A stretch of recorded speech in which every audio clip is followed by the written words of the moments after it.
Clearly, people are not playing games, and they're not playing games because they're not interested in what we're giving them. What we're giving them is sequels to things they weren't interested in. I don't think that's going to get them through the door. Yo, what up, guys? It's the Gaming Zone bringing you your daily gaming news. And in today's topic, we will be going over an article about a former PlayStation executive who thinks the game industry should focus more on AA games. So without further ado, let's get into it. Ex-PlayStation boss says platform holders must do more to restore the AA games category. Sean Layden wants console makers to foster games between GTA and Among Us. Former PlayStation executive Sean Layden has said the platform holders must do more to reconstitute a AA category of gaming, as the cost of creating blockbuster games continue to increase. And so far, just off the rip, I'm already in agreement with him. Layden, who during a 30-year career at Sony served as a CEO of SIE America and chairman of Worldwide Studios, told VGC at Gamescom Asia that platform holders such as Sony, Microsoft, and Nintendo must do more to foster games between the Grand Theft Auto layer and Among Us layer. The former executive, who currently advises companies such as Tencent, believes that by encouraging the creation of smaller scale games, platform holders can help alleviate the budget and team size issues currently facing the AAA games industry. Game budgets are not going to remain in the triple-digit millions. Let's say $20 million with the current level of gaming development skill. It's gotten higher than it was 10 years ago. We have a talent pool that we can reach into with the right budget and lean into it for the variety. Don't make a bunch of AA first-person shooters set in World War II. That's not going to move the needle, but give us more interesting opportunities.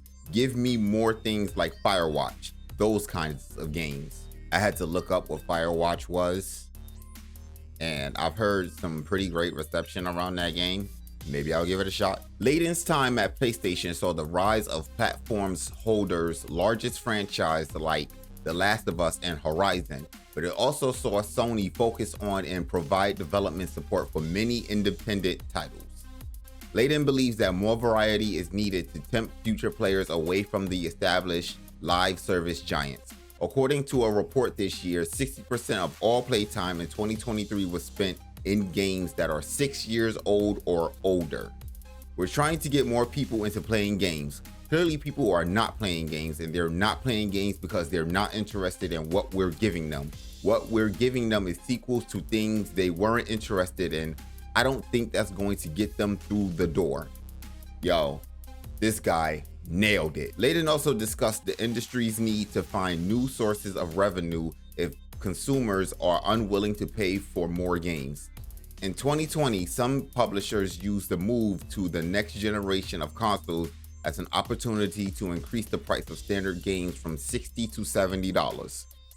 While this hasn't been a universal change, most large publishers have now adopted the $70 price point. When it costs $5 million to make a game, you could charge $60 for it. When it costs $125 million to make a game, you could charge $60 for it, Layden says. So the math doesn't work. You end up having your costs and revenue streams at the break-even point. It's not even a healthy model, but the gaming community said they don't want to pay more than $60 for a game. I've said previously, I would much rather pay $100 for a game that I know I'm going to play a lot of and have a lot of fun playing than to pay for something that's $50 and it might get 2-3 hours at most out of me. That led the industry into this place of, well, how do we get them to continue to spend? What is the DLC? What are the microtransactions? How do we get battle passes? How do we sell subscriptions? For some, they made good decisions around that. Others, as we've seen, haven't. And we've seen blowback for companies charging crazy amounts for DLC and season passes that have no benefit.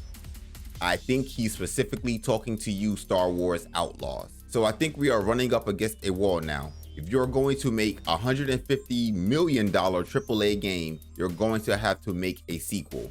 Your ability to take chances or make a game that no one's ever heard of before at that cost is getting very difficult to do the math on that, particularly when you have companies more and more being run by chief financial officers rather than when chief creative officers become CEOs. Layden also told VGC he believes the game's console power arms race has plateaued and that majority of the consumers are not interested in marginally more powerful machines. We've done these things this way for 30 years. Every generation, those costs went up and we realigned with it, he said. We've reached the precipice now where the center can't hold and we cannot continue to do things that we have done before. Layden thinks that in order for the console market to remain healthy, it must also appeal to a broad audience and consumers who weren't previously players. It's time for a real hard reset on the business model and a hard reset on what it is to be a video game, he said. It's not 80 hours, it's not 90 hours, but if it is, that's a whole different category. I think he's right. I think we should focus more on the AA studios, the indie studios, the studios that aren't costing hundreds of millions of dollars to make video games.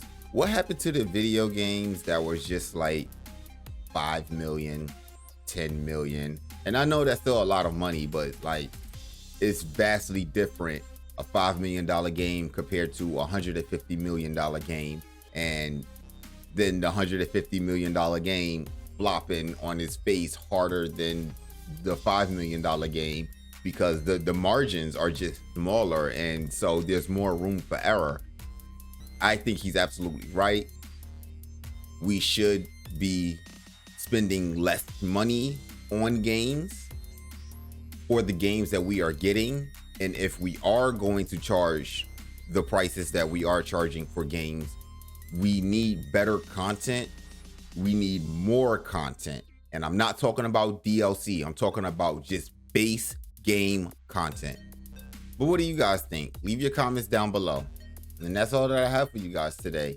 If you like what you heard and you made it this far, please hit that like button and go ahead and subscribe. If you made it this far and you didn't like what you heard, go ahead and hit that dislike button. It's cool. I am the Gaming Zon, and I will talk to you guys tomorrow. Peace. Oh yeah, happy Halloween to all you crazy degenerates out there. I hope y'all have a good day.